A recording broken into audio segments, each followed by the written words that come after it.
The internet is full of some of the worst gaming takes you've ever heard in your entire life. So, I sat down with the legendary mrmattyplays and brought him some of the most controversial takes to get his opinion on whether they're a good take or a bad take. Please subscribe if you like this video, and I hope you enjoy. Matty, thanks for being here, dude. Good to meet you. How are you? Doing good. Good to e-meet like this, man.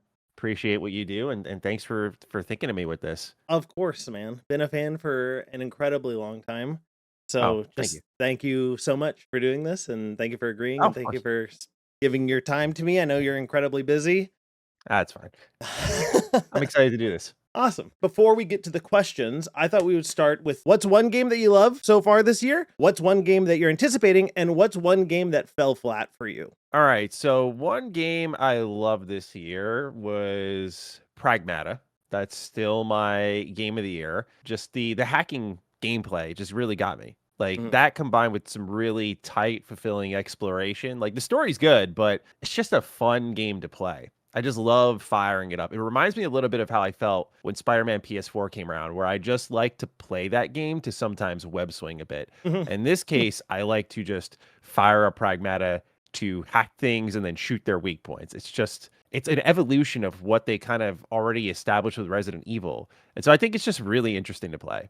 The other one you asked was game that I'm anticipating. Yes. Okay, I'm gonna say Star Wars Zero Company. Looks excellent. That is the main one that I think of. Like there's other games such as Blood of Dawnwalker that are way more up my alley. But when it comes to just games that I think about it often, it's been Star Wars Zero Company for a while, simply because it just seems like it's a dream game. You know, the presentation seems amazing for what is effectively an XCOM game. And that's usually on the story side, the thing they leave to the wayside. But it's also just we don't get many XCOM style experiences, and I quite like those. And I love that they haven't really compromised on what makes XCOM special. Its difficulty, its permadeath stuff. But also as someone who grew up a huge fan of the Republic Commando game, I just love the idea of being able to create those Republic Commandos again, have them run around in a squad. The customization looks really, really good. So that's one that's been on my head for a while. You know, my favorite game of all time is a Star Wars game. It's Knights of the Old Republic. So for me, it's sort of like, yeah, when a great looking Star Wars game is coming around, I think there's nothing better. Star Wars has had obviously a up and down past a decade plus, but you know, Yes. like when it hits right, you know, I remembered that feeling with Jedi Survivor. I played it and went like, yeah, dude, like when this is great like this, there is something truly special about it. So I'm hoping that Zero Company gives me those same memories. And sorry, what was the third one? Third one is a game that you played this year that I guess maybe you went into expecting to like, and you came out of it like, this is not for me. Yeah, there hasn't been much this year I have disliked.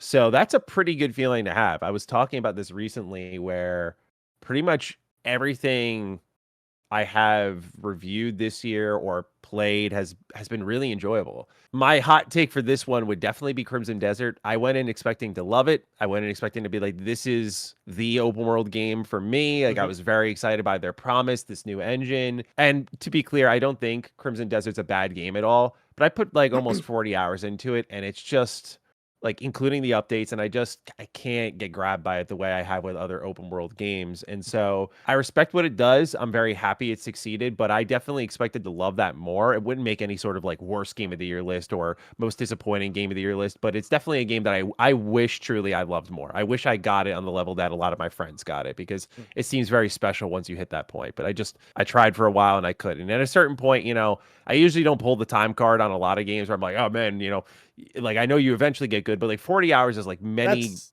full stories yeah. over and over. Yeah. So I just had to move on eventually and say, you know what, I got to accept that I don't think this is for me. I mean, you definitely put in enough time to make that judgment. You know, people do that You 30 think? minutes Yeah. in and they're like, game sucks. Yeah. It's like, Yeah. our first take, modern video games are amazing. People are just miserable. True, I think.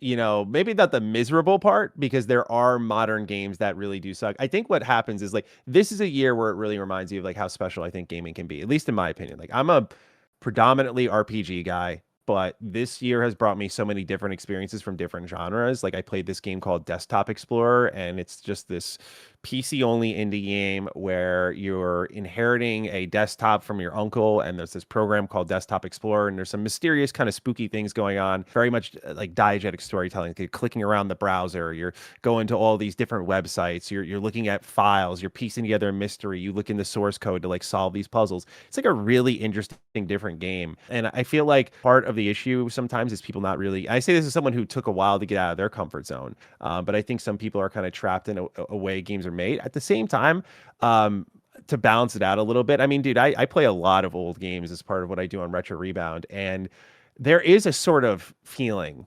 to what makes games special back then. And so while we have a lot of answers to problems that existed back then, one thing that it kind of removed was your ability to use your imagination because like True. everything is so hyper realized. This is something I saw in a video that Del Walker made, and I thought it was just like perfectly put. You know, I believed this for so long that I was like, stylization is kind of the future, and so there was always this relationship between the player and the developer of like, you know, lend some of your imagination the same way you would with like a set of action figures and like the story you create with that. So there is a sauce to the games back then, but I think it's because they needed to be that way because they were technically compromised Hmm. from the developer point of view, maybe not the player point of view. Whereas today's games, I think the best ones still realize that. They still realize that it needs a little imagination, and that the things that they hyper realize can be in things like gameplay, like, you know, just how like guns react when you shoot them and the effects and the lights that come off of it, like sure, but that it's still a video game at the end of the day. So I've not really fallen onto the whole train of like everything sucks nowadays, but there have definitely been years like 2024 into 2025. I'm just like, man, you know, between for me at least, Veilguard and Yeah. Avowed and Yeah. Star Wars Outlaws, and there's all these games I think of, you know, that we had the infamous failure of Concord. I'm like, who's listening to us right now? So there have been these high profile examples, but Mhm. generally speaking, I usually have a lot of stuff to talk about that I really love. I would agree with that too. I think there's a lot of negativity around like people just love to nitpick things. Like constantly that people look at Aloy's face and they're like, she has peach fuzz. We're wasting Sure. money on peach fuzz when the game has bugs. It's like, okay, if you really want to say that, you can. But when you look at all the games that have come out this year, last year, and the games that are still coming out within the next few months, it just feels like, how can you say gaming sucks right now? Yeah, I agree that there is a little bit too much focus on how the things about characters and how they look, as in I think spending resources on things like Peach Fuzz is just like a waste of time. It does You seem know, like I it. Yeah. really yeah, like but because I think what a lot of players are running into is that there were cool designs back then for characters that aren't really being embraced nowadays. Hmm. And that's kind of just the bottom line for it. So I get where people are coming from with that stuff and how, you know, I even thought this, although Rockstar didn't feel like there was a big trade-off, but I definitely going into Red Dead 2, I'm like, why'd you guys focus on like the horse's balls shrinking and the I'm like, why? You know, why? That's just like so much money you spend on this stuff.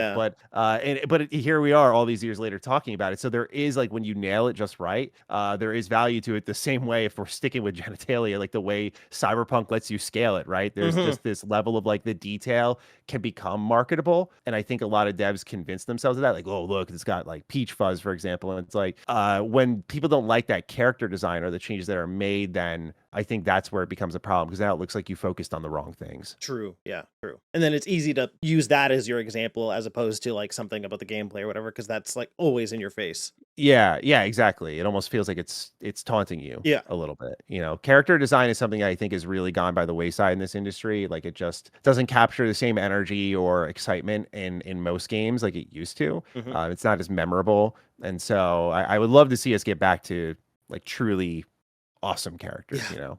It's even in like movies too. It feels like almost everything, like games, movies, the ideal like character where they're trying to push something is like, here's a human but blue, here's a human but regular, here's a Hmm. human but taller. It's like, but if they're aliens, why not be an alien? Why not be a Yeah, crazy monster, grotesque, whatever? It's like everything has to be human so that yeah, you can dress up at Comic Con or whatever it feels like. yeah.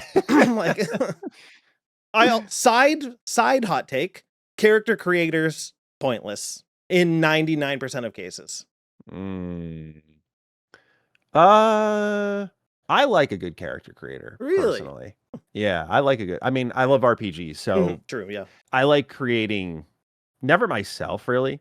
I usually like to make a character from like another series I'm really enjoying at that time. So, people pay attention to like my reviews. You'll see like my characters just suddenly name this other recent thing I've been playing, and I've like recreated that Hmm. character. Like, I'm a big fan of Trails, and I tried to recreate Rufus Alvarea from that series in Baldur's Gate 3 because I Yeah. was going through like the whole series at that time. So I like a good character creator. Again, there are certain details that I can live without, especially games like Dragon's Dogma or whatever, where I'm like, my character's fully armored, dude. But Yeah, at the same time, like it benefits it so well when I'm doing a pawn system, and so I made like Revan and Bastila, and to me that was yeah, like that's a, cool. a really cool moment. So Mm. I love a good character creator. It's worth it when it like really plays into the fantasy of the game. True. Like in Baldur's Gate 3 or something. Yeah, Yeah. exactly. Yeah, 343 killed Halo. that's like true shit of all time, Yeah. dude. But there's a lot of still ultimate Halo defenders that are like the Yeah. new generation of Halo is how Halo should have always been. And I'm guessing obviously to you and people like me and stuff is like it's like Halo 4 they took Master Chief outside and put a bullet in his head and they're like, Yeah. yeah. Yeah. Yeah. To be honest, when I played Halo 4, I was in high school and I wasn't disappointed by it. I think Halo 4 is a pretty inoffensive game. Halo 5, I remember playing that and just not being very into it, especially because the story was terrible. And where they're at now with the franchise is like I mean, you could say death by a thousand cuts, but they're more like heavy slashes. Oh man. I think the best game that 343 has done next to Master Chief Collection is Halo Infinite. Halo Infinite is a fun play. It really is. It's just that the campaign lacked a lot of punch, I Mhm. felt, in its like mission variety. The sandbox is appreciated, but I think it needed more than that.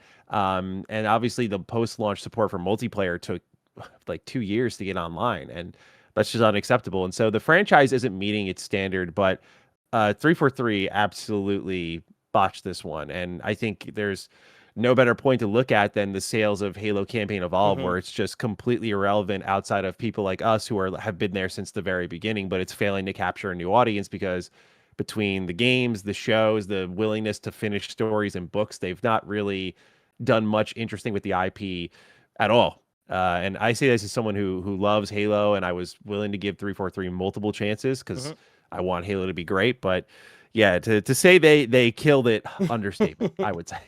What would you say then is the path to success for Halo? Like for me, I personally think that realistically, best way to save Halo at this point is probably put it away for like maybe honestly 10 years. Like something so Yeah. that people forget all the negativity around it and they can come out huge again.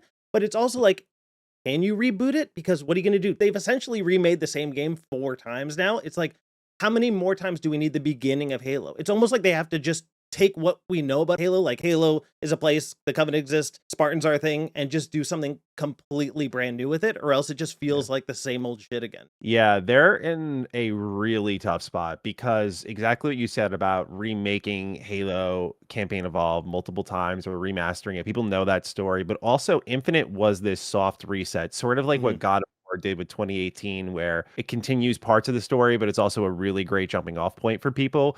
And that game did exactly what it needed to, and that's why so many more people care about God of War nowadays. Halo Infinite did not really accomplish that. And so now it's like, well, you can't even just say, let's reset the story, let's go somewhere else. You just did that.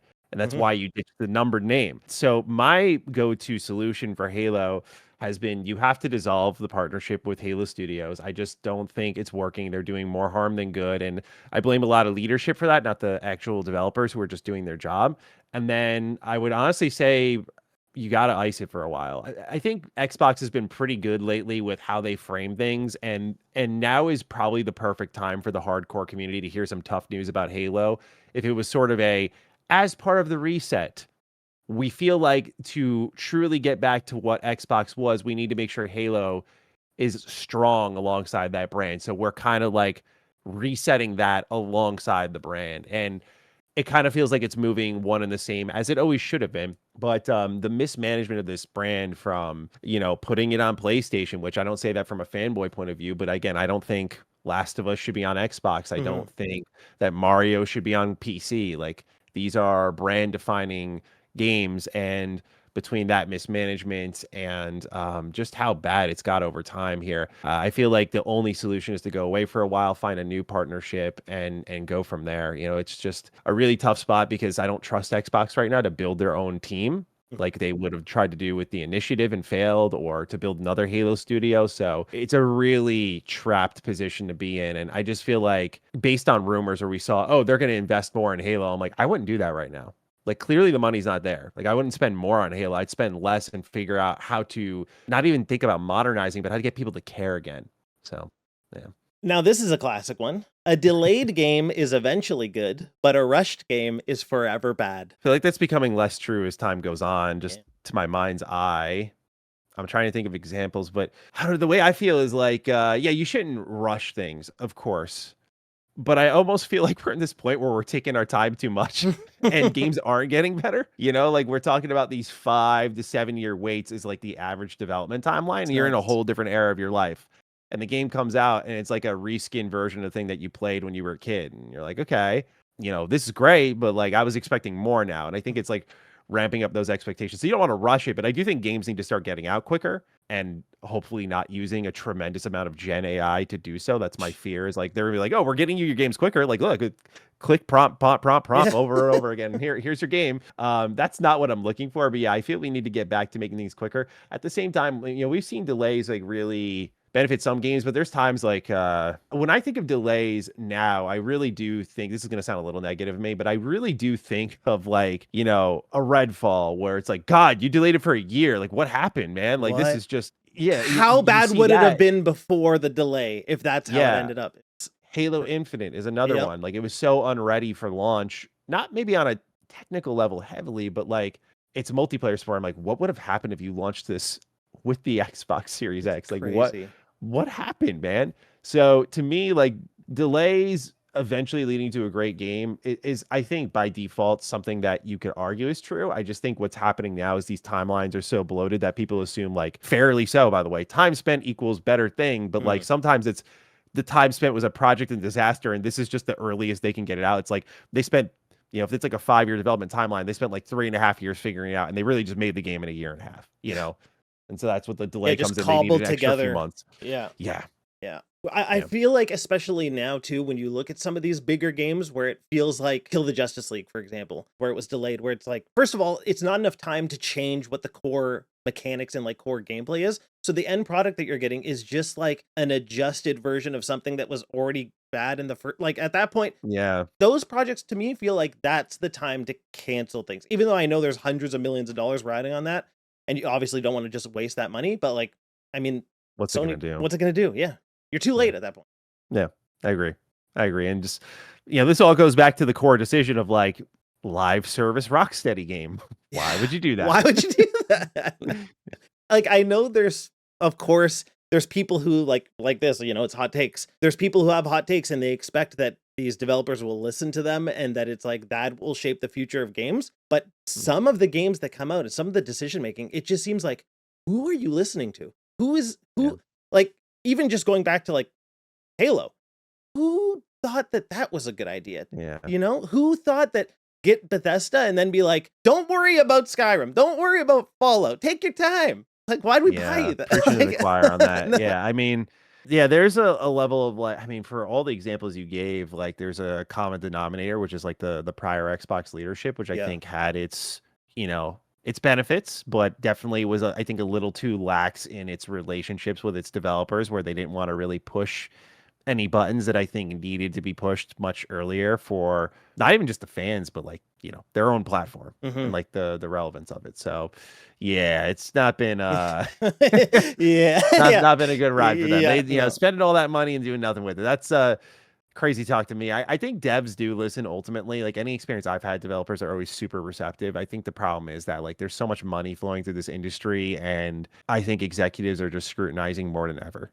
Is a lot of this. It's like penny pinching more than ever, and it's a real shame. Just because like we talk as an industry like we make no money, like we got to lay all these people off, we got to shut these studios down, and I'm like, I think I take a more nuanced approach to that stuff, where I'm like, okay, when like sometimes the rubber meets the road a bit, and like there are just business decisions that have to be made. Not every job is needed in that studio Mhm. every week. Like that's just unfortunately how it goes. But we're like a multi-billion-dollar industry, and we act like we don't have a pot to piss in half the time. You know, Yeah, it's like we're just like crazy. we're like, man, we're like running short on money. I'm like, what are you talking about? Like these games multiply money so quickly. Like, you know, we look at how it's just like we don't even blink anymore. When Big Walk hit 1 million copies sold, of course it did. Yeah, it's Like, true. how much is that game? How many tens of millions of dollars did it already make Yep. in like a week? Like these games are explosive. These companies used to plan their success over the course of maybe a year. Like, here's how these games are going to sell over a year.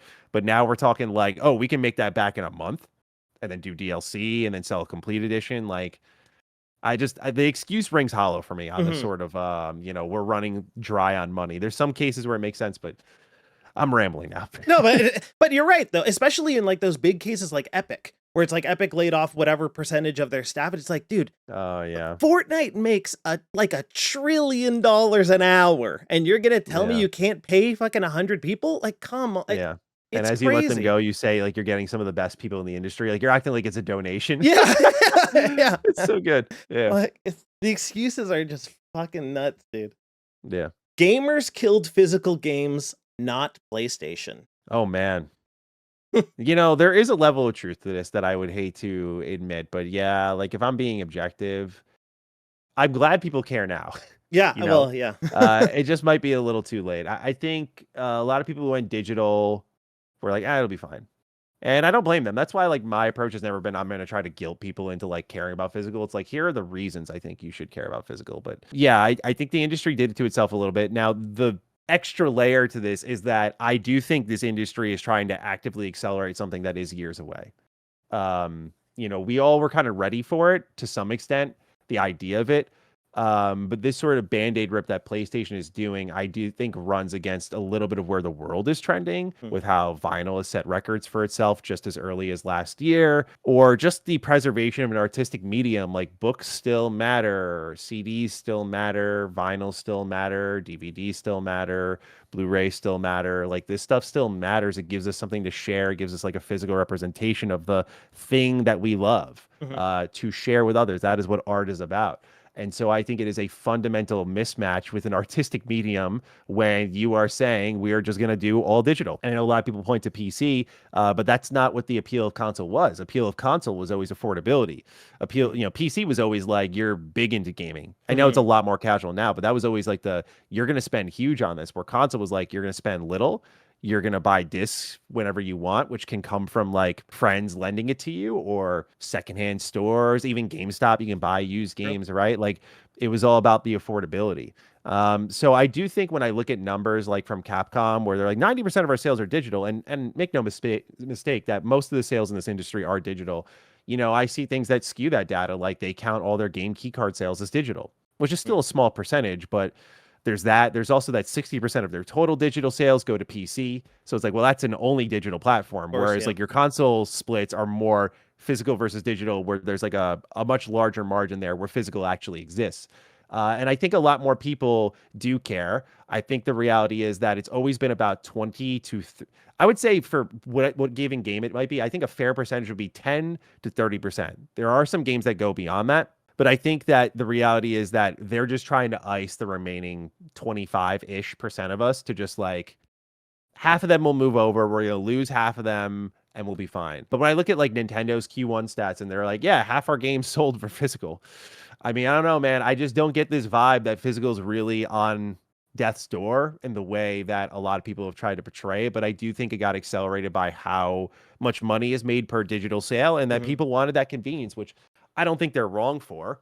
But I definitely think it played a big factor for sure. How could it not? The stats don't lie on that, Of you know? course. People push back on those stats looking at just random things, it feels like. But even like as somebody like asking like my brother lives across where does he live now? Italy, somewhere in Italy. I don't even remember. But it's like he like personally me, I haven't bought a physical game other than a couple, well, like retro games, whatever. I was gonna But say, you like got a nice setup back yeah, there. other than like this stuff, but other than like a couple things on Switch, it's like I haven't bought a physical game since like the end of the Xbox 360 PS3 era kind of thing where they started to Mm, push more digital. And same with PC. I haven't bought a PC game since like World of Warcraft, dude. And then I ask Same. like yeah, it's like Yeah. and then you ask regular people, like not people like us, but just like a regular person who plays games. They're like, yeah, I buy everything digital because then I can just play it at midnight when it releases and stuff. And then like you go to Best Buy, their DVD section is like a 4x4 shelf when it used to be 7 rows. I personally used to have, I mean, when I moved, it's gone, but I used to literally have like 12 IKEA shelves of DVDs because Wow. I loved like collecting movies. I had every movie. It's like now you can't. Where do you buy them? You buy them on Amazon, I guess, but they don't even always have them. The options have continuously gotten smaller and smaller and smaller and smaller, and then they're like, no, there's still 100 million of us strong physical gamers. It's like you're Yeah. imagining those people then, because like Sure. Yeah. Yeah. There's definitely less of us. I don't think that's. I think people who deny that is a little ridiculous. I do think that there's enough of us to warrant it existing in a way that would be a limited capacity, or whether it be, post launch, hey, we're gonna do a limited run of this, or we're gonna charge a little bit more. It's gonna be, instead of the game $70, we're gonna charge 80, 85 because it's gonna come like a little slip in it and everything like that. If you want it, you can pay for it, so they don't have to overprint it and waste money. They can give us a limited run of like, we're doing 5,000 units of the next Sucker Punch game on PlayStation Direct. You can buy it over there, and you can play it via the optional disc drive, which we're also selling, and just make it a separate part of your business for enthusiasts. Like, I think that's the compromise people are willing to make. But I think now physical gamers are getting so desperate. Like, we're hearing like how great game key cards are now. I'm like, well, that's slow our roll. Yeah. We're not quite there yet where it's like we'll take anything. But I agree with the idea that at least with game key cards, you can trade them and sell them. True. And that is a big benefit, is the lendability of games. Like, I do think you can't quantify how beneficial word of mouth is. Like, I think about how, you and I are content creators, like our voice is everything.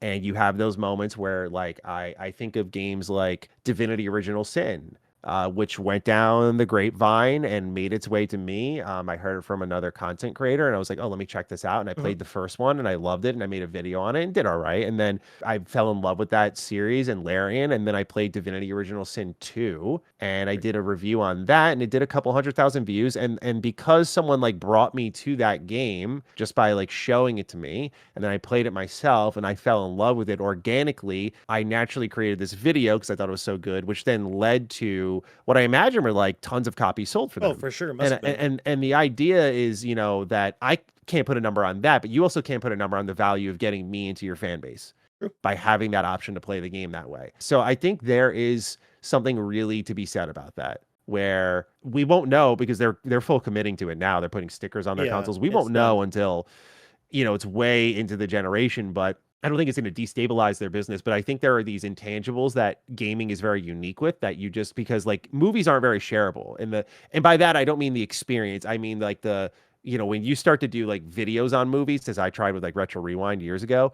they copyright claim the they shit out don't of you, like dude. that at all. They don't at all. Whereas games, they're like, you can upload the whole thing. Yeah. And like that's very unique to games. And like that's my worry as well, is that they'll one day just clamp down on that, because now that's another threat to sales. Is like, you're not going to watch the whole thing we just spent hundreds of millions of dollars on. So yeah, man, like I do think that games are uniquely shareable, where getting rid of physical is bad for the types of fans you can create and what kind of sales those can lead to on your platform. Speaking of clamping down on that, do you remember a long time ago that they used to not allow you to share gameplay? Like only like IGN and stuff was allowed to do that? Yeah.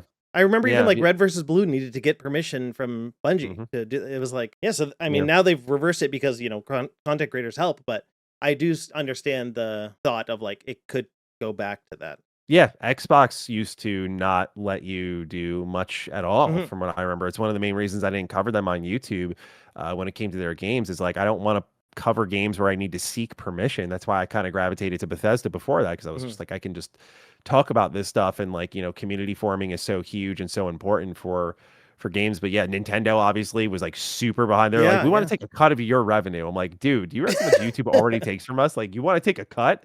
So I didn't cover Nintendo. I was like, this is already like not a tough living to make as in like the actual work day to day, but Mhm. like, when you get there, like it's, every video counts, man. Like your guys are not taking a cut. So yeah, I distinctly remember that. And so I do worry about my Let's Play brethren down the road because I don't know how long that lasts for, where you're just allowed to put like full games up that like, I mean, they can sell people on it, but they also can just be like, oh, I'm not going to play it now.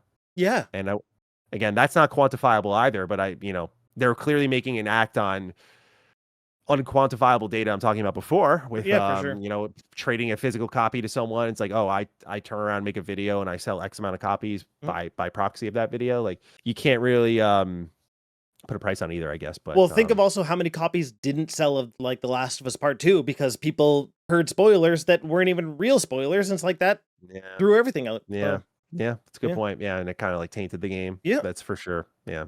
Bethesda is one failure away from total destruction. I'm gonna say no, because I think that's kind of here already. Oh, Um, okay. yeah. What's total destruction from your point of view, first and foremost? I'm talking reputation wise, because I don't think they're going anywhere as a company. I'm also thinking more reputation wise. Like, I think if the Yeah. next Fallout game comes out and it's like, worse than Avowed, it's like nobody's going to care about anything Mm, Bethesda does really anymore. mm. It's too far gone at that point, especially when you have, here's a hot take. I think pretty much every other Western RPG is better than almost anything that Bethesda has ever done. So, I respect it. like, I get it. Fallout's cool, but it's not that good. Skyrim's cool, Mm, but it's not that good. okay. There's Yeah. better constantly coming out, and there's been better in the past. And I think that Mm, it's time, especially because of so many new people are coming out with things that are awesome. Like, Witcher 4 is going to be insane, most likely. yeah, Blood of the sure. Dawnwalker looks awesome. And then Bethesda's going to be like, here's our same shit again. Hmm. It looks Yeah. prettier now. It's like, no. Yeah. I get it. Yeah, that's why, I mean, exactly what you said is why I think like the destruction's already come, Mhm. because there was a growing intolerance with Bethesda since I started making content about their games. Like Skyrim was their peak. Fallout 4 technically for them was a peak as well. When you look at the money, it was a little bit more divisive at launch. I think over time the game's been more warmly received because people have kind of accepted it as like, okay, this isn't like a role-playing game, but this is a great first-person adventure game, and it's got some nice redeemable characters. So it's a different Fallout experience, but I think a lot of people have come around on the game, which is good to see. 76 is pretty inexcusable. Yeah. Like the only thing they had going for them, though, and why I say the destruction is here now, is that it was live service, man. Like, yeah, True. Bethesda's not perfect, but like, yeah, you're working against your strengths, just the way BioWare was, and so many of these other RPG developers doing live service games. So yeah, Starfield will certainly be back, and Starfield, I think people found it to be particularly validating. Like, see, this is what I'm talking about, because Mhm. Starfield, in my opinion, as someone who does enjoy it, as in like I played over 100 hours of it, and I don't do that for games. I just talked about Crimson Desert earlier. I don't do that for games that I Yeah. don't like, but I put my hours into Starfield. I beat the story. I beat all the factions. I did a decent amount of the end game stuff. I did all the side quests I could find. I'll get into that in a moment. And I had fun time with it. But it's definitely the least appealing BGS game. There's no real gravitational pull to it, Mhm. and I think it's because it feels particularly older than any of their prior games with how disjointed it is. And I think that, combined with its more stagnant design and how technologically lapsed it really felt immediately, and this all just kind of compounded on top of Bethesda, where it was like, you guys are so behind now. Like, you were behind when Witcher 3 was coming out with Fallout 4, but Yep. like, this is way worse, man. And then the destruction only continued, because I think what did more damage to them, at least in the eye of the hardcore gamer, was things like Shattered Space. With Starfield, I was like, look, man, like, I'm not going to go out here and defend its honor. I don't feel that passionately about Starfield, but I think it's a good time. And I don't question people who go like, I love Starfield. I'm like, I think there are things to love about it, but I don't get anyone who defends Shattered Space. I'm like, that is legitimately some of the worst stuff I've ever played. And people call that extreme, but I really think, like, I know the opinions on Bethesda are low, but like, they are capable of way better than what Shattered Space True. provided. It was underwhelming on so many levels. It was broken on so many levels. It just capitalized on none of its potential as well. Like, it had all the world in its hands, and they Mhm. charged $30 for it. It's ludicrous. And then later, a year later, what did they do? They gave us Fallout 4 Anniversary Edition, and a lot of us were just like, "What is happening?" Like this is a game that came out a decade ago and was fine. Yep. And you touched it with the next gen update, and you broke it, and then you touched it again and you made it worse. Like, so they have what we call the kiss of death in the community right Yeah. now. It's like they touch it, it dies. And I'm hoping that this is a thing of the past, but then they did their Skyrim Switch 2 port and it's fixed now. But when they launched it, like you would press a button on the controller and Oh the input would yeah, be a second and it's change delay. crazy. Yeah, I Yeah. forgot about that. So it Crazy. turns out when people looked into it, what was happening is the gesture controls, like if I were to hold the Wii or the Joy-Con and like swing it like a sword, that was active for the button presses. I'm like, you didn't test this then. You just this did not, like, no one touched this, because how do you not catch this if you did test it? And so all these things, major and minor events, have compounded since 2018 when Fallout 76 has come out. And for a lot of people, this really began with Fallout 4. So I think the destruction has been there for a while. And that's why I hope they don't rush Elder Scrolls 6, because I do think they need to really go above and beyond with this game. I don't think it can just be like, even for fans like myself who are hoping it's great, like I think it needs to be excellent. I think it needs to be a true, like, we didn't forget. Yeah. Like we made this worth the wait, which I know sounds like an impossible task. Don't get me wrong, but I really do think they need to like hit a home run with this game. Like the pressure, they know the pressure, no doubt about it. But I think with games like Oblivion Remastered, it shows that when a Bethesda game resonates, it really hits. And so, at least for people who are not like you and did not think it was particularly great, but I think for the masses at least, like when a Bethesda game hits, or a Bethesda style experience, like say Kingdom Come Deliverance 2, you see the real potential of the ideas if they were evolved. And that's the last thing I'll just say, is that KCD 2 to me is all Bethesda's ideas evolved in an ideal way, which is why I'm like very much on the Warhorse train. I'm like, okay, whatever you guys want to do, like a Lord of the Rings game. Yeah. Oh man. Yeah. 100%. But see, this is exactly why, if you told me that the options are Bethesda's making a Lord of the Rings game or Warhorses, I would never be like, oh, Bethesda's is going to be the one that's a 10 out of 10. I have zero faith in that. It would be Skyrim. Yeah, I argue in defense of Bethesda in one particular way, which is their games do scratch my brain in a particular way. Again, this is why I know Starfield was my least favorite, because I didn't get that feeling. But Fallout and Elder Scrolls do in this particular way with how interactive their worlds are, that just no other developer really captures. And, I don't say that to put other devs down. It's just like it's just never particularly been close with the people you can talk to, the conversations you can have, the objects in the world that are interactable. Like I might not touch 99% of the things I walk by, but the fact that I can deeply works for me. And I think there's a lot of people who are like me, where it's just like knowing everything is attainable feels very good. And especially their older games like Morrowind, some of the spells you could get, like it's a very sandboxy game. And so I really hope they lean into that with Elder Scrolls 6. But, I still would say, like right now, yeah, give me a Warhorse Lord of the Rings game. But like I wouldn't have lost my mind if it's like Bethesda Game Studios doing this, because I do think like the way you can interact with their worlds and see everything like is something that always worked really well for me. But Warhorse came very close. Like that feeling, that was pretty real for me in Kingdom Come Deliverance 2. They did an amazing job with that. Yeah, really did. Really. Yeah. Most games that people hate today would be praised if they released during the 360 and PS3 era. I'm thinking specifically more things like if Marathon came out during Xbox 360, it would probably be remembered as one of like the greatest multiplayer games to ever be released. And now people are just like, the colors are gay. It's like, okay. Yeah. I like this take a lot. That's an interesting one. I never really thought of it that way. I guess I could see a world where like a marathon fits the bill pretty perfectly, but there are other failures. Like, dude, if that Saints Row game came out back then, I would have thought it was just as absolutely terrible as it is today. Yeah. Lord of the Rings Gollum would be like, remember this licensed piece of crap? Like, But like Star Wars Outlaws. Yeah, Outlaws could have some charm. Yeah, there's good case examples. I guess for the specific case examples, I would agree. Yeah, things like Marathon, I could see a world where it's like, oh, that niche thing, man, it deserved better. Because what it reminds me of is like these impossible things like Oni.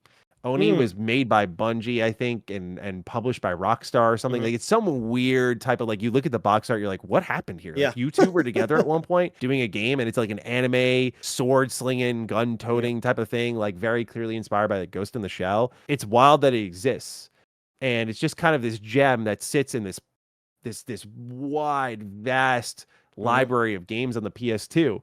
And like, there's just Oni. And I think you could see it like, oh, and there's Marathon. Like, I think it would mark that list. Hidden gem, for sure. Truly good and beloved. Maybe Star Wars Outlaws. Like, that's a good example of one that I could see people being like, yo, open world Star Wars. Like, imagine if they did that now. Because that's what a lot of these games, like, retrospective appeal is like, look what they accomplished then. Imagine with a little bit more budget in the tech today, what they could do. Yeah. That's usually what comes with that territory. So I could see some games fitting that bill. I do like that take. That's an interesting one. I'd never really thought of it that way, but there are a lot of bad ones. Like I have to bring up, of course, Concord is like, Well, you know, man, I don't think that would get the same love that say like Mag on PS3 does, where it's like, oh, remember that, or like true. Bioshock 2 multiplayer, remember that, like just that random thing. Dead Space 2 multiplayer, remember Oh that? yeah. Like I don't think people would be like Concord on the PS3, remember that? Like I don't think it would go down quite like I that. don't think so entirely, but at the same time, it would have been like a more unique idea. So Mm, maybe the uniqueness because at that point, it's not like Overwatch existed. So that's true. That's a good it could have point. been the game that inspired Overwatch, realistically. Yeah. And Oh, God then, help us. yeah, 15 hours is the perfect game length. I disagree. I think 20 to 25. I Yeah, think that's me too. I'm enough more in that time. region.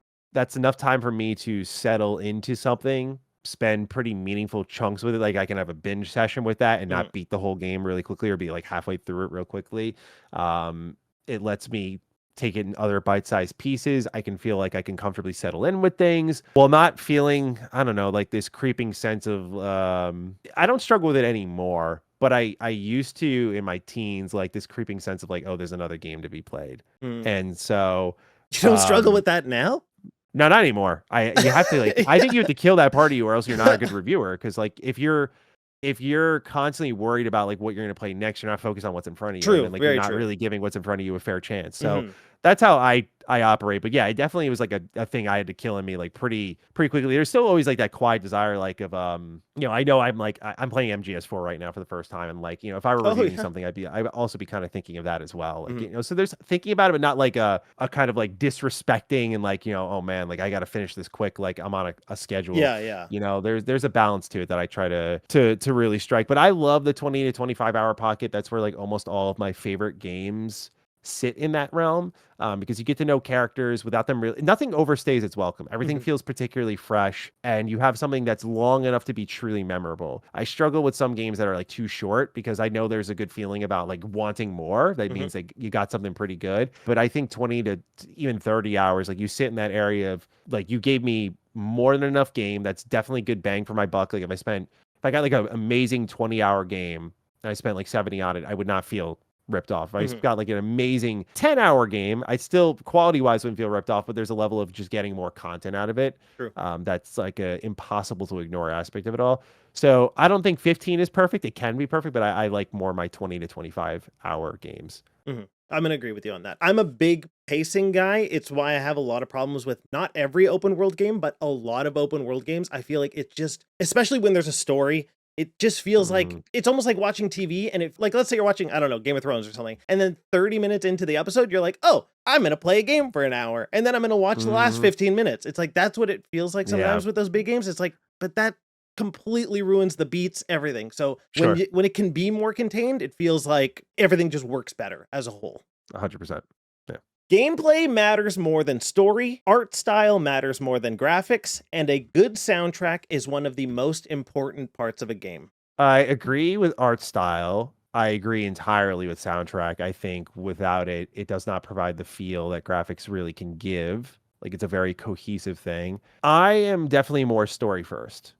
And I think we've figured out a lot with gameplay where we know what makes fun games. Like when I play turn-based RPGs, there's always like unique gimmicks and mechanics that make them different from one another, but the core fundamentals are there. Same way with like hack and slash. Like core Mhm, fundamentals have been there for a long while. So to me, the next evolution of a video game is like truly incredible storytelling, of which I still think we're very much a young industry in that mhm. regard. We've brought up plenty of great games today, but also plenty of bad games that have stories that are not super well written, and I just don't understand how some dialogue gets through. I think of like Gotham Knights a little bit, if I were to pick on one game where there's just some lines in the game where I'm thinking like no one challenged this. Yeah. Um, and at least for someone like me, that really takes you out of it. Yeah. You know, I know people hear that and he's like, "Oh, he cherry picks are always negative or whatever it may be." But like, truthfully, bad writing can take me out of it because the world no longer feels real. Like Hmm. it's what I invest myself in characters. And like to me, you can give me all the flashy gameplay you want,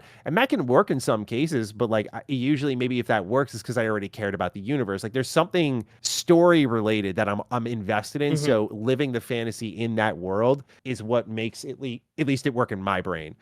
So I think gameplay is obviously important, but like, look, dude, I've played visual novels, like just games that are straight up stories. Hmm. I've played a great example of this is 100 Line Last Defense Academy.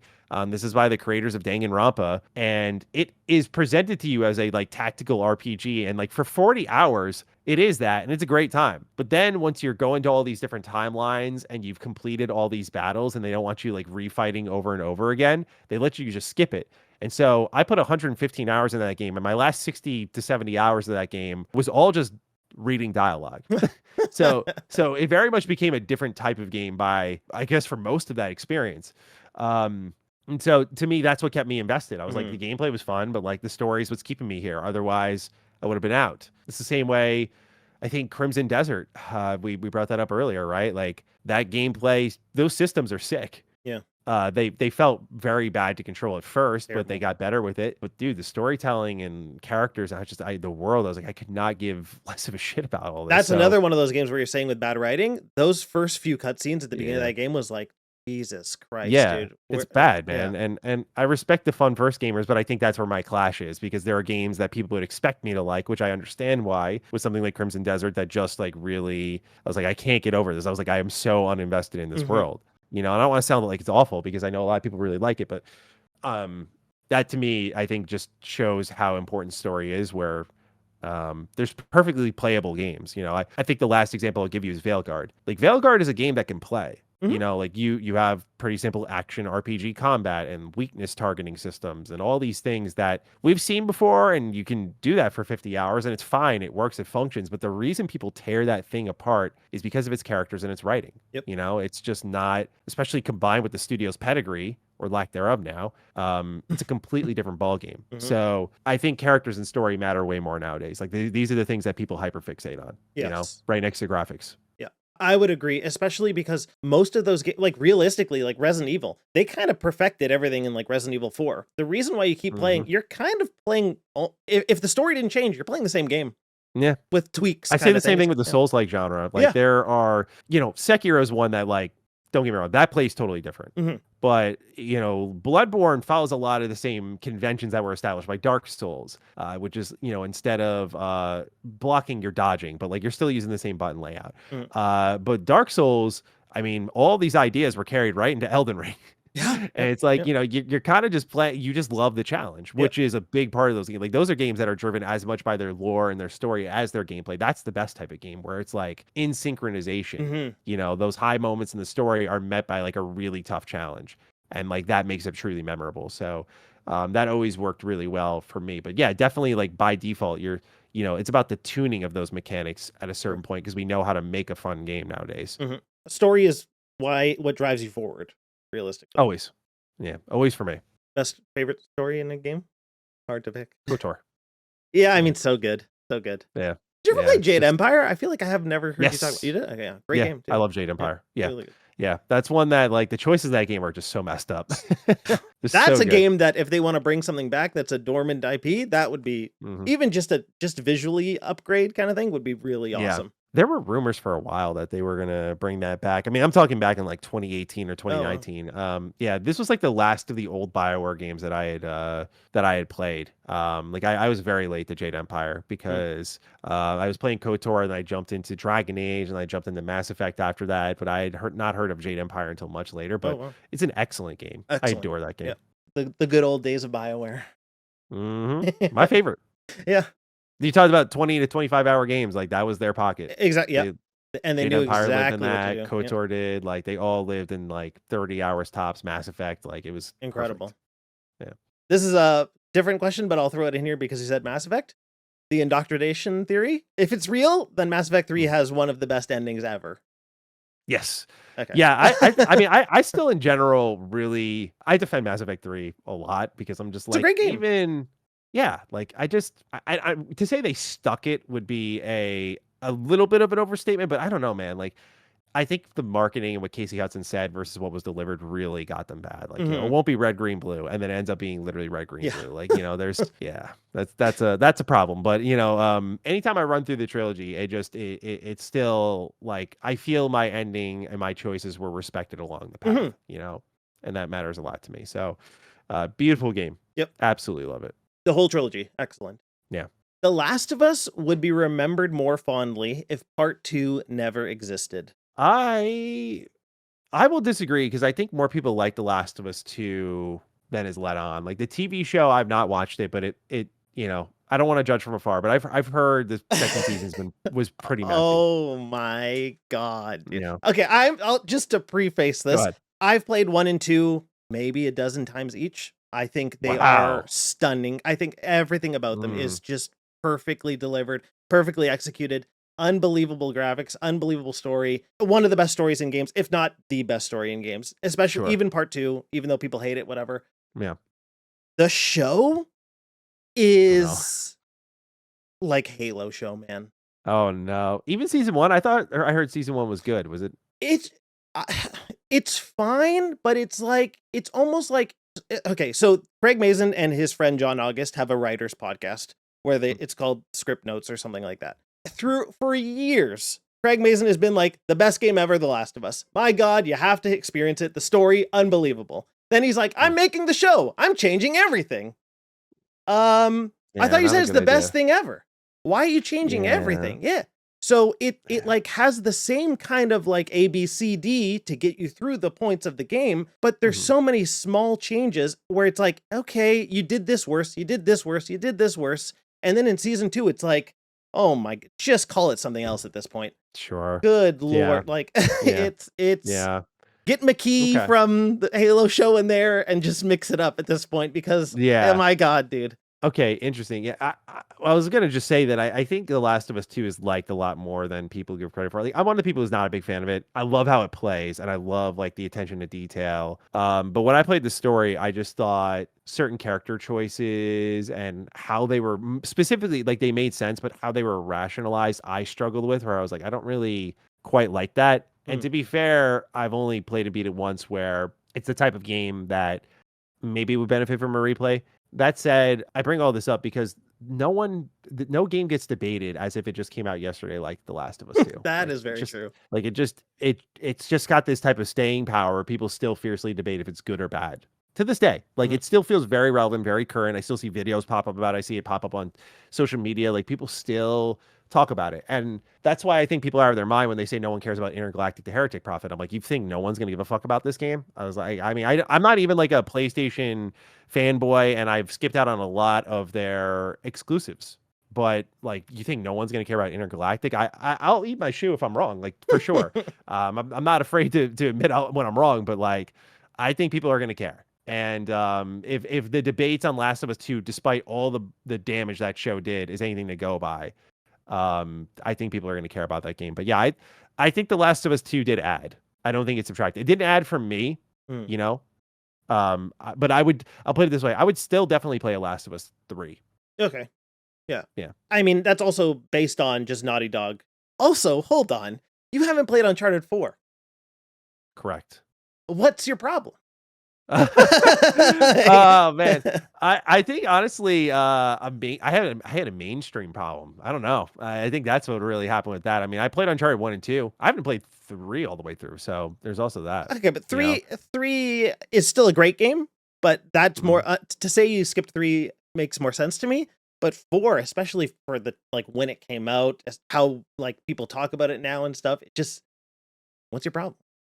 Like, Yeah, I mean, I think what started to happen was I fell out of love with a particular game format that mm, I feel pretty strong about nowadays. And I know a lot of people don't like this take from me, and part of me gets it, but part of me is like, to each their own. Because like for me, with a lot of PlayStation style exclusives, there is a very familiar format and presentation. Very And true. I talked about this earlier this year, where I felt it's starting to really blur together for me. Like we saw Laufey and we saw Wolverine, the same PlayStation state of play, and I wasn't particularly enthused by either. I'm more interested in Wolverine, but mainly because of nostalgia, because it reminded me of X-Men Origins Wolverine, the game, where it's like you're just cutting people in half and shit, and it's awesome. But in the terms of like something new, it's not really offering that.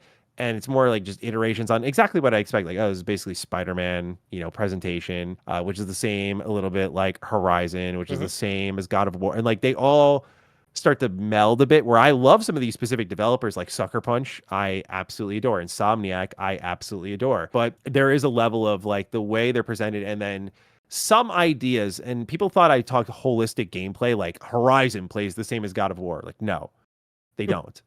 But a level of like co-op attacks being in all of these games, and they all have the buddy system, and here's Atreus and Kratos, here's Ellie and Joel, and like you can see the format, you can see the idea sharing. They've kind of, I would almost say, manufacture lined their games in a way that I know when you get into the thick of them, they'll feel a little bit different. But for me, just I feel like I'm looking at the same game. And as we've discussed earlier, for me, a lot of what draws my attention are the looks, and sort of holds me, is like how you capture that universe and make it feel like I'm in a different world. So that's what's wrong with me, is that I got to get back to them. I got to play Ragnarok. I got to play Forbidden West. But if anything's at the top of my list of like PlayStation games that I had missed, I mean, Uncharted does come to mind, of course. I'm glad you brought up Uncharted 4, because that technically would be. But I'd have to do a whole series replay of that. So I would actually really give it to Ghost of Yotei, because I loved Tsushima. To It me, is like great. what happened with Tsushima was like a beautiful send off to the PS4 gen. I'm like, I'm ready for something new. I'm ready for what's next. And they kind of just ran it back. Every PlayStation generation has been defined by new ideas, and 5 has felt a lot like the same idea. And Yes. so they created that expectation themselves. That's been my main point of defense, is like when you look at the 1 versus the 2 versus the 3 versus the 4, it was always something different. 2 is all about the mascot platformers, which was not what 3 was about. But 4 was all about like the cinematic action game. Yeah. But I don't know if that should have been just what 5 was about. But it was just kind of evolving those games a bit and giving people more. It was a safer generation, which is fine. Nothing wrong with that. Certainly, like I'm the person who was begging for like more Fallout and that sort of stuff, and now I'm getting it. So like, I'm not going to sit here and be like, oh, you're just giving them more of the same. It's like I've been begging for more of the Yeah. same for Yeah. franchises I care about. So that's why I don't like throw rocks at people who are into that stuff. But for me, it's not really pulled me back in. Which is fair, and you're absolutely right. Like realistically, you've played Horizon 1, so Horizon 2, you're getting a shinier, prettier game that's bigger, that has more icons on the map, but it's like, okay, God of War Ragnarok, it's like you're getting a really poorly paced game, to be honest, that looks prettier and plays kind of the same. And it's like, yeah, sure, you get more of the story, but Ghost of Yotei is kind of the same, but like a little bit more fine-tuned. They are just repeats, like you're saying, and it's like, is that enough? Yeah. Is that enough to draw you in? Saying that leads me to kind of think about, like, it does feel like first party output from Xbox and PlayStation for the past like 10 years is kind of like flat. Yeah. Because Xbox has had some things that I've really liked, such as say Indiana Jones or Hi-Fi Rush, but yeah, like few and far between for sure. Because there a lot of their tentpole things like Forza, I don't care about. It's same. Halo sucks. Gears looks like it's back for what I played. That's awesome. But then there's all their smaller studios that they just spun out that were all supposed to kind of lead with new inventive ideas. And I think the only one that hit from that whole group was Psychonauts 2. And that was more like a crowdfunded thing that was Xbox kind of inherited rather than what they made next, which was like Kill and Keeper. So yeah, there wasn't a lot of new. Or I'm sorry, there was a lot of new, but none of it like particularly appealing. And so it's definitely been a little bit uninteresting on the first party front. I think these money-hatted deals have helped both sides a bit, like whether it be day one Game Pass or PlayStation with exclusivity. That's really, really helped them out. But yeah, it's not to say that, I wouldn't have been down for a prettier Horizon. It's just, I don't know if I never cared about, we talked about story in the world. Like I didn't care about the story that much in that game. I couldn't tell you shit about Horizon Zero Dawn. I liked it a lot when I reviewed it, but I could not tell you what that story was about anymore. I have zero recollection of it. The story in 2 is bad. Okay. Yeah, there you go. Ragnarok, I'm interested in because I did like God of War 2018. Like I thought that was I platinumed it. I thought it was a really great game. And I have Ragnarok in my collection. It's something I want to play. But I this gets me into one other thing, which is the design. this is AAA in general, but the sort of like calling out solutions, characters constantly talking to you. That really does take me out of it. Yeah. And I know PlayStation games lead with that. And so I just, it's kind of like a non-starter. Hmm. So kind of where I fall on it. And I know it makes me sound fanboyish. I'm not really trying to, but it's definitely like they just haven't appealed to me in the way that they used to, unfortunately. Part of exactly what you're saying is why I'm like off the Star Wars train late, even though I am very excited for Zero Company and Racer because Pod Racer was so Yeah. damn good. But it's like Yeah. they're so formulaic now, where it's like the main character needs to have a little buddy. It has to be a droid or it has to be an alien. Yeah. It's like for in Yeah. everything, or it's like there has to be a Yeah. kid. Kids need to be in this so that people know that it's not just for adults; it's also for kids. It's like, come on, just do Yeah. something interesting Yeah. one Very time. formulaic. Yeah. Yeah. Totally true. Level scaling is one of the worst things to exist in games. Oh, fuck. uh, yeah. Yeah, I agree. Yeah, there's just a level of like, because I'm thinking like sometimes it can work where you can present like a pretty good challenge, but I think about Oblivion and how it completely like breaks the game after a certain point. Hmm. I do think there's a good feeling about going to certain locations and being like, yeah, I'm a way higher level than you. Like I'm gonna dunk on this area because like I put the work in. I Hmm. think that's the player's right. So yeah, level scaling can really just be like, I don't want to fight tooth and nail for every inch of this game world. Like Why is a I'm good. wolf killing me when I just killed God or whatever? Like, yeah. Yes. Yes. Yeah. It fights against the narrative. That's Yeah. true. Yeah. Having romance options in games is pointless padding.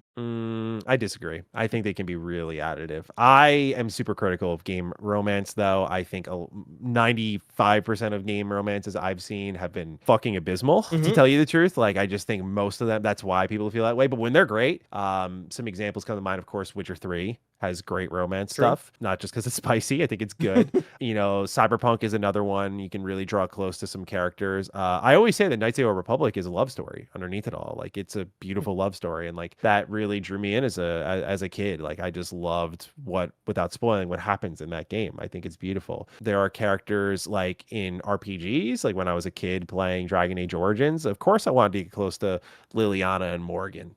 I wanted to get to know them better. I wanted to share Yes. that connection. So I think when done well, another example is you can explore unique angles. I think The Outer Worlds 1 did it super well with Parvati. She's asexual, and Mm. I know a lot of people would have issue with that nowadays, but I think the way they explored her character and kind of you playing wingman and exploring romance through a different lens was very unique for an RPG at that time, and I really appreciate it. I think she's like one of the best characters that they've written at Obsidian in a while. Still, I don't think anyone in Outer Worlds 2 is better than Parvati, and she's got such strong personality. So I think romance, when done well, can add a lot, but a lot of times it just devolves into quickly sleeping with the character and Yeah. no real lasting impact. I'll also throw out a more obscure shout out, some love to Andreja in Starfield. I think she has a really great romance pathline, like really, really great, because it's a conflict between her religion and her dedication to it and her commitment to you, and how basically she'll say when you're about to get married, like, one day I will have to leave you to go home, which is why Shattered Space fucking blows, by the way. But like the kind of tension of I love you, but I love my religion more. Yeah. And can you accept that in someone?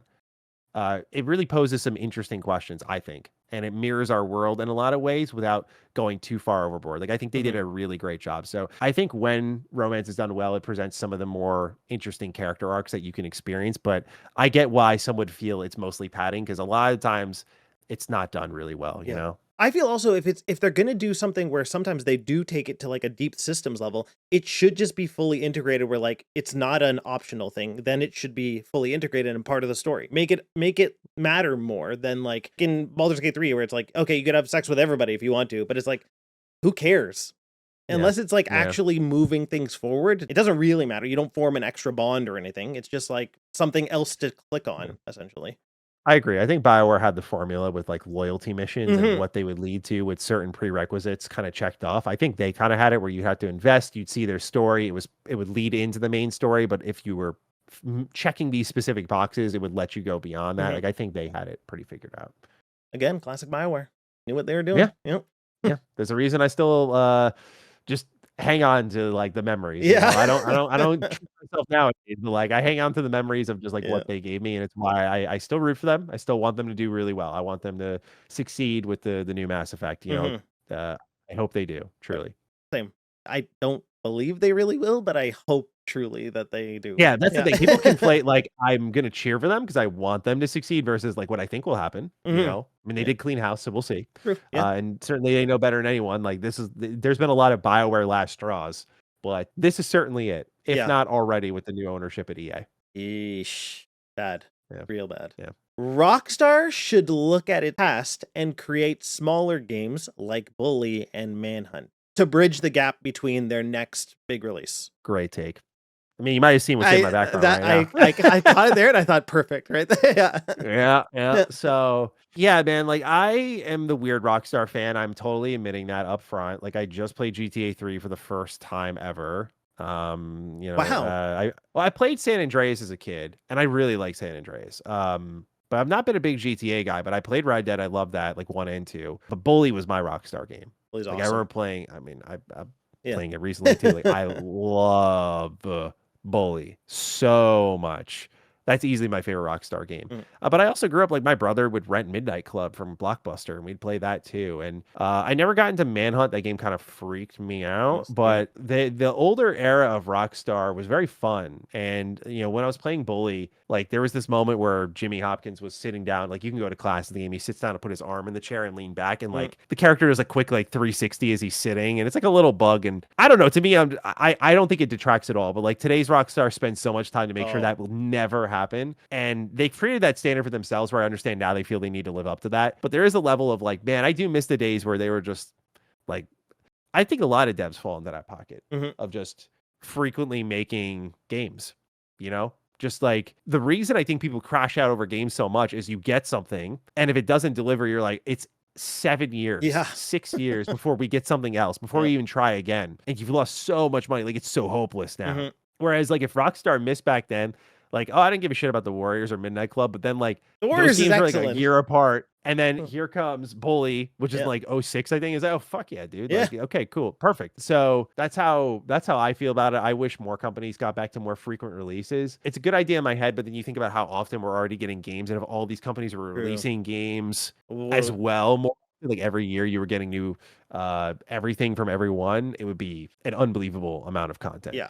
Um, so there is that to tend with. But back then, man, I do like that era of Rockstar a lot. It did give me my favorite Rockstar game ever. But I guess I'll put that take fully in ink when I finish the rest of the GTA games because I Mm. still got to do Vice City and 4. I said So 4 is I mean generally considered everybody's favorite story wise. I'm kind of like I've played every I mean I want to say I played GTA 1 when it came out and I was just like mm. 5, you know. And I just Wow, nice. but like to me GTA until basically 4 I was always just like GTA is kind of a driving around kill simulator. So Yeah. yeah, I didn't play the That's why I like Bully story. because the limitations, like people call it like baby GTA, and I'm like, no, no, no. Like the limitations, like with the schedule and the timer and like the prefix kind of looking for you after Mhm. curfew, like these things like add to the game so much rather than just you can shoot everyone whenever, Yeah. you know? Yep. Yeah, it really gave you a purpose. Yeah. Whereas, like, that's why, like, to me,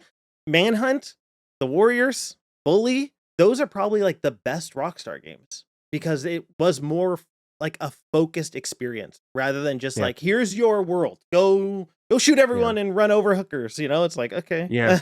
like, Yeah, GTA 6, I don't know, man. Like I'm still I mean, this extended look will be a very good gauge for my feelings so far because right now I'm like, everything I played at GTA is like it's fine, but it's definitely not I mean, my heart's not in it right now. Like mhm, my like that's just kind of I always play based on my heart. It's like my heart's not really in GTA. Like I'm not gonna fraud on people and be like, oh, I'm gonna play because it's a big game. It's like who gives a fuck, dude? Like it's yeah.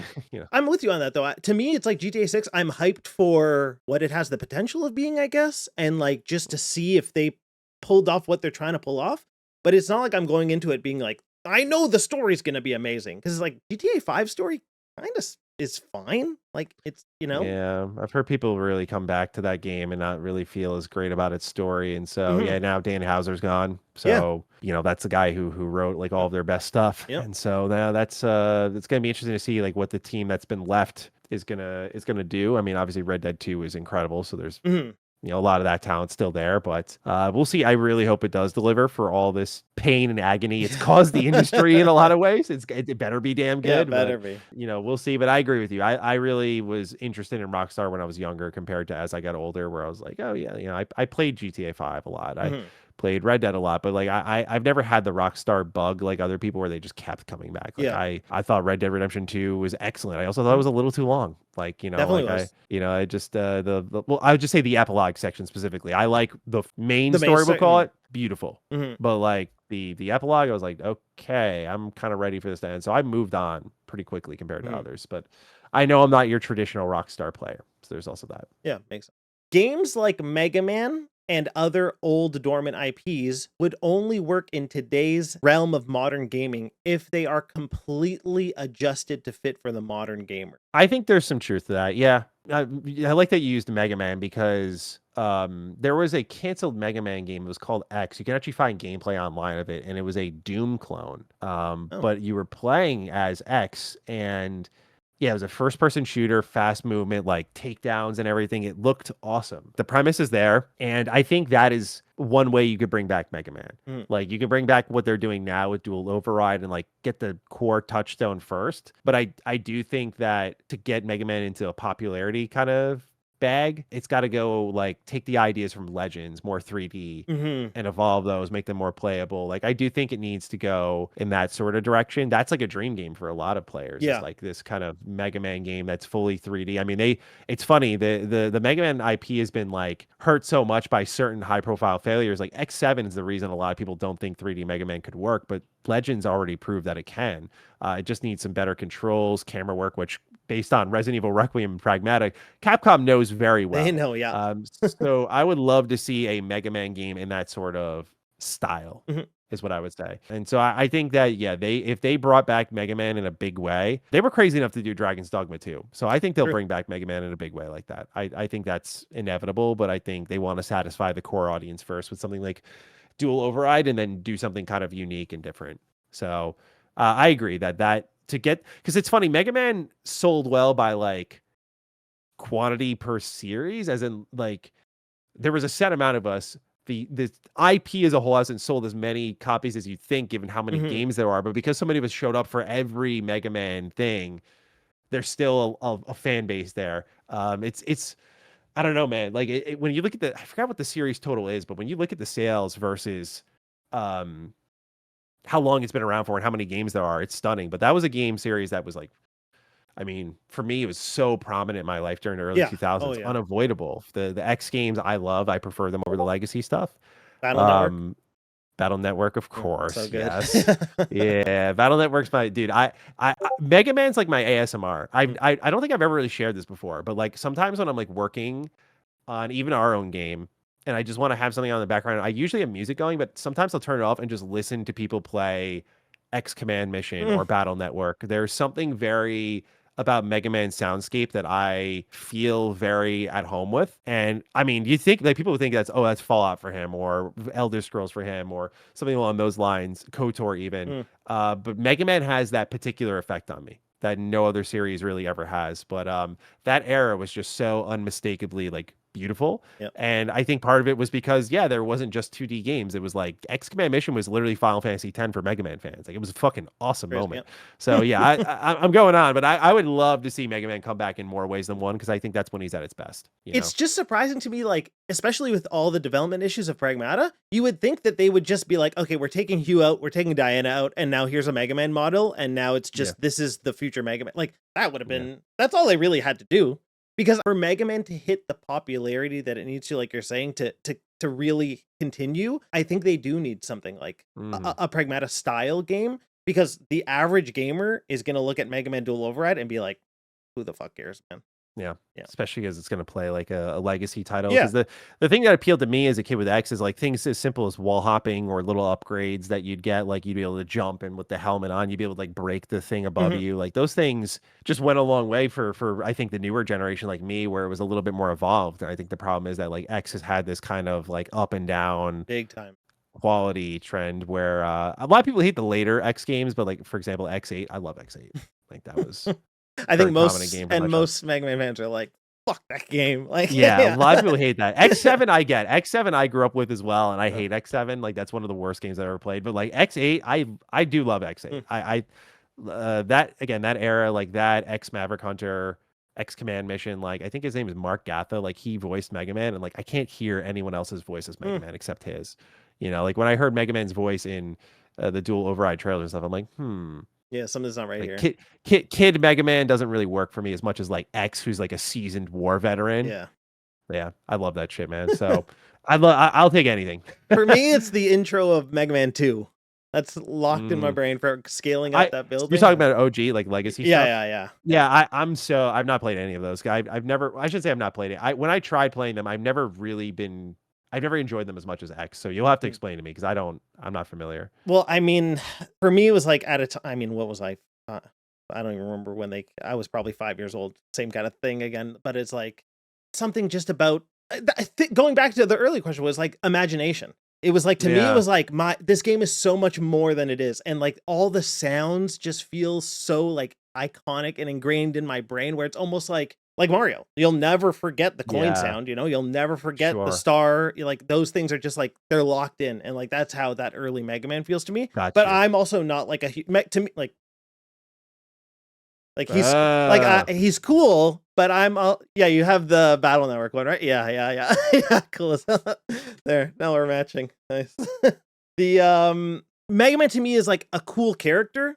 The games are cool games, but I've also kind of like left Mega Man in the past where it's like I think probably the last Mega Man, like I played 11 a little bit, I didn't beat it, but it's like the last time I really was like, man, Mega Man's awesome was Battle Network, the first one. yeah. Yeah. And Yeah. it's like since then I it's think like they're crazy enough to do Battle Network again. they I think it should. would work. Yeah. I think it would work very well nowadays. Yep. Yep. Yeah. The People internet, love pretty big thing. exactly. Yeah. Linear game design is the right way to go 99% of the time. Yes. Yes, absolutely, dude. Bigger's not always better. We hear Mhm. that a lot, but I think it's just because what happens is the dilution of meaningful events, which you talked about with pacing. I think you and I are on the same wavelength. Like we both care a lot about pacing. And I think, there's a level of agency that can be given to the player. It's why I like hubs. Mhm. Like I think about what I talked about in Knights of the Old Republic. Like planets are just a couple of interconnected areas that are not really too big, but there's enough to get lost in. And this would carry on into games like in my teenage years, like Dishonored 1. Dunwall wasn't this sprawling, Mhm. open-ended city, but it was just deep enough to like really sink your teeth into the setting and meet people and do things, but keep things going where that's about a 10-hour game. And then Dishonored 2, even when it expanded Karnaka, that's an incredible setting. And even that wasn't too big at the end of the day. So I think anytime you go the too big, you risk sacrificing depth. There are some truly tremendous games that, some of my favorite games from Bethesda Game Studios where I think they do scale and depth extraordinarily well. Those earlier days I'm talking about, Mhm. with my Fallout 3s and whatnot.